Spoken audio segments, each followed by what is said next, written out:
All right, Giants Nation. So usually I do a recap of every episode for the Hard Knocks, but I'm going to keep it short this week and I'm going to talk about training camp too. So with the Hard Knocks episode, I thought that it was okay.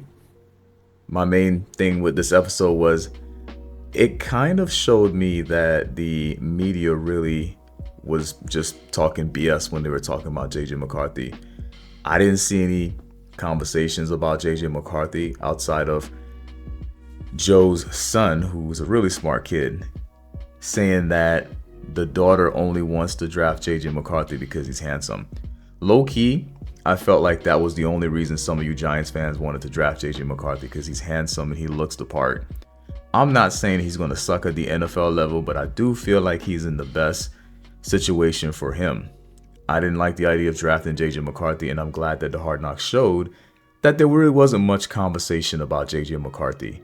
Now, there were conversations about trading up and how much they like Daniels that went to Washington, but I really don't care, because we knew, anybody with common sense knew, that the teams in front of us needed quarterbacks and they were going to draft quarterbacks. So when I was seeing the mocks where Giants fans were saying that he would fall to six, I was thinking to myself that you guys are naive, and basically you're wishing, hoping, and praying, because there's no way Washington wasn't going to draft him. Same with Drake May getting drafted to the Patriots. That was a conversation that was in Hard Knocks, and they were asking for a lot because realistically they didn't want to trade out of the spot. So I would have told the Giants to trade me the next 6 first-round picks, because at the end of the day, they need a quarterback more so than us. I get it. Some of you guys don't like Daniel Jones, but you're paying Daniel Jones this year whether you like it or not. The Giants were not going to do the Russell Wilson thing and cut him despite the dead cap situation. A lot of y'all were thinking that when Rich said that the Giants had done with Daniel Jones, which he walked that statement back, which I thought was hilarious, because when he said that, a lot of you idiots were like, oh yeah, we're going to cut Daniel Jones this year. And I'm like, are you stupid? And now you're seeing that they basically said, hey, we're going to roll with him one more year and we're going to focus on the offensive line. And with that said, I want to talk about the first week of preseason. The first big news was Jermaine getting hurt. Thank God it wasn't anything serious, but when everybody saw that he was hurt in day one, which I believe his injury was a rib injury, people were panicking. They were like, oh man, we just paid this guy and now he's hurt, and Evan Neal is already hurt. So like I said in my previous video, I'm rooting for Evan Neal and Daniel Jones, the guys that tend to be hurt a lot, to be healthy and play well. Some of y'all are not doing that though. Some of you guys, I'm seeing comments from people on the Talking Giants page saying that they can't wait till Daniel Jones gets benched. I'm just like thinking to myself, from what I'm seeing from training camp, Drew Lock is okay.